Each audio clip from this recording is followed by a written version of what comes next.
Hello, welcome back to my channel. Today I want to discuss the DNF, when to DNF, when not to DNF, who DNFs, why DNF, should you DNF. Also, somewhat, I want to discuss audiobooks versus physical reading in a way, just several things that are ruminating in my head in a way. I pretty much exclusively listen to audiobooks, which means that I am usually reading in scenarios in which I need to be focused.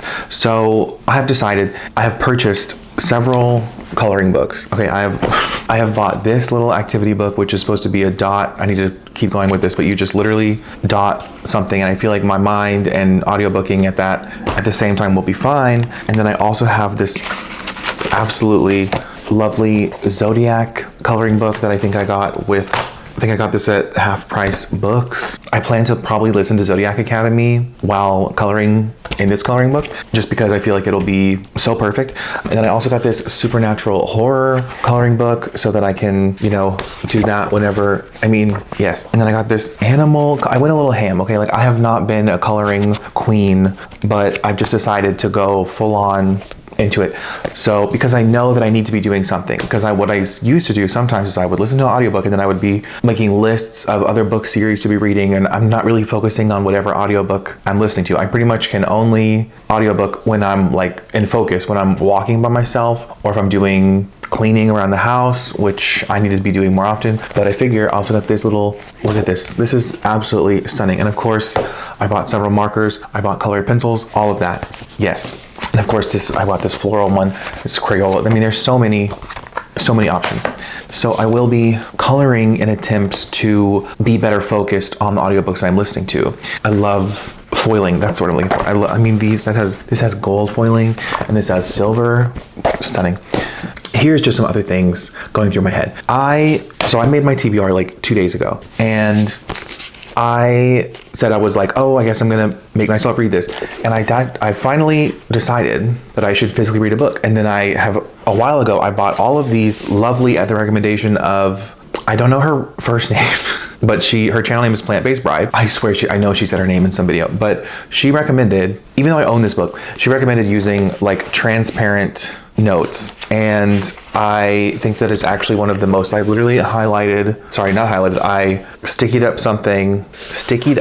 I placed the stickers on the page and then I underlined what I wanted to. So that way, if in the future, for whatever reason that I cannot fathom, but maybe one day if I want to sell this book, all I could do is just pull out the tabs, it's all transparent. Now what I'm thinking about with this, and I will tell you this, I was listening to this on audio and then I switched to the physical experience, and I was enjoying the physical experience so much more that it's actually kind of crazy. I don't know, maybe it's just the narrator for this particular book. I've heard many a conversation about that, but yeah, I was enjoying this physically more. So we're talking about, my point today is I want to talk about a DNF. I think that I'm curious what your thoughts are. I'm curious what you would do as a fellow reader. Like, how do you determine when to DNF? Some people, like there's let's say you want to do it by page count. So do you give yourself 50 pages? Do you give yourself 100 pages? I think for me, I had kind of an aha moment when I was like, oh, it doesn't really matter to me a page count because I do audio mostly, but then I was like, okay, well, do you do it based off of 1 hour of reading? Do you do it based off of 3 hours of audio? Like, how many hours should you give it? And I came to this I said, okay, it takes me 3 to 7 days probably to listen to a book if I'm going to be realistic with myself, because I have to do it when I work full time. So I have to do it when I have free time. I have to do it when I'm able to just sit there and listen, or I'm doing it when I'm driving. These are all the times that I can listen to an audiobook. I came to the realization of like, all right, well, if it's going to take you 3 days, how many days? Like, I think that I don't want to spend more than 1 day, maybe 2 days. I think I'm going to cap it at 2 days. And I realized this when I was listening to Dark Lover, the first book in the Black Dagger Brotherhood, because it had been 3 days of me listening to this book and I was 36% into the book. And I thought, I don't know that I've enjoyed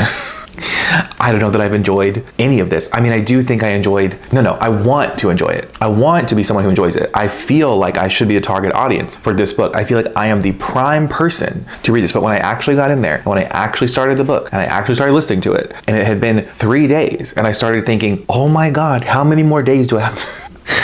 Because I could not get over these crazy names. I really was sitting here thinking like, no, like of course I like this book. Of course I like this book. Like I'm the type of person who would like this book. I like True Blood. I like The Vampire Diaries. I like all of those things. So I should be, and I'm like, this one just isn't for me. Okay, and I think I was like, all right, this is my real, if it has been more than, so if it, I don't care if it takes me 20 days to read a book. If each day that I'm reading the book, I'm enjoying the book, there we go. I guess I should just, maybe this is going to be so simple to most people, but I think once I have the realization of, oh, I'm not enjoying the book, is when I should stop reading the book.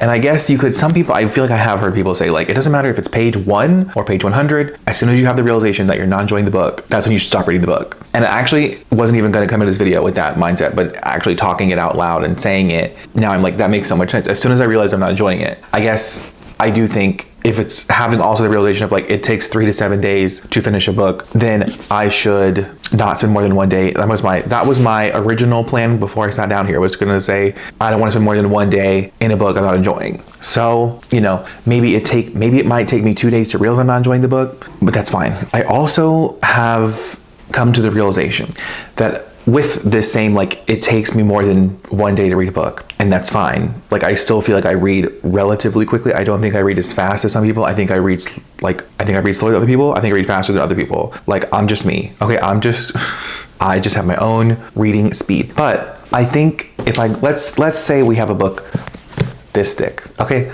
this is not a read it in 1 day kind of book. Like, it's just, nobody is reading this in 1 day. Like, they're just not. And if they are, they're probably starting it at like, I mean, maybe 24 hours and they're reading it nonstop. I have the realization. I was like, okay, I've seen people do this. They will take the book and they will split it up into chunks. So I have split this up into relatively every 50 pages. I have tried to find the book. I have tried to find a stopping place at a chapter so that if I decide to read this every day, it would take me 15 days to read it.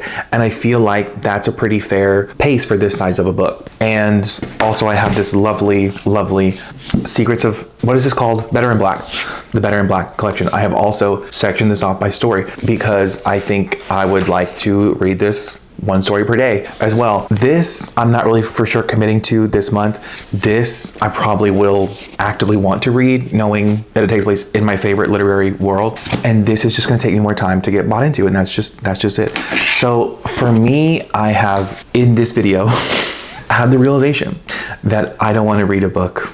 I want to stop reading a book as soon as I stop enjoying the book. And I feel like it sounds so simple, but maybe you needed to hear it from me too. I don't know. The other thing with this, but I think not only am I enjoying this because I'm reading it physically, I'm enjoying it because I am, as my namesake, I'm actually annotating the book. And I feel what I need to do and what I want to do is I'm going to try to get a library book sometime in the next few weeks and attempt to annotate it. And I can annotate the book and then remove all my notes after the fact, because I unfortunately don't have room to continue purchasing more and more books at the moment, because like all my shelves are full. Now I could read the books I own. I could also do that. I have no reason not to buy books other than, like I just said, the space concerns. So, which is a pretty valid reason. But money wise, like I could buy as many books as I want. That's a lie. I can't buy as many books as I want. I wish I could buy every book ever. But I am like, I've been trying to get into the Kindle. I've been trying to be a Kindle girl. I've been trying to do the audiobook thing. And like I am listening to an audiobook right now that I feel like I'm enjoying. And it's probably going to be at least a 4-star. And I feel like I'm understanding the story and I'm enjoying the story. So all that is a positive. But I think that's because I've been doing these little mindless tasks in order to make sure I am actually focused on the story. And I've only been listening when I have not been listening and also doing something on my phone that involves me looking at books and reading synopsis of books, because that is what I just continuously do all the time for some reason. Or I try to categorize books. That's what I do the most, actually. I will take a list of books and I will categorize it, like until the day I die, apparently. I don't know. But if I just allow myself to actually sit there and focus on a mindless task, then I can actually take in the story and whatnot. And then like I said, this I'm enjoying so much. I'm enjoying annotating it. I just cannot wait. I cannot wait to have this copy just fully annotated. But yes, so what is your answer? Do you DNF after 50 pages, after 100 pages, even less? If you're an audiobook person, what's your answer? I would love to know. Please let me know in the comments. I'm hoping to see a lot of results from like this massive. I mean, goodness, how many is this? Is literally one. Oh, sorry, one of those is a book. 1, 2, 3, 1, 2, 3, 4. I bought 6 coloring books, so I feel like these should last. These should last a good amount of time. And they're like I can just, there's so many books I read that would probably fit this vibe. It's crazy. There's so many. I mean, look at that. Like, look at that.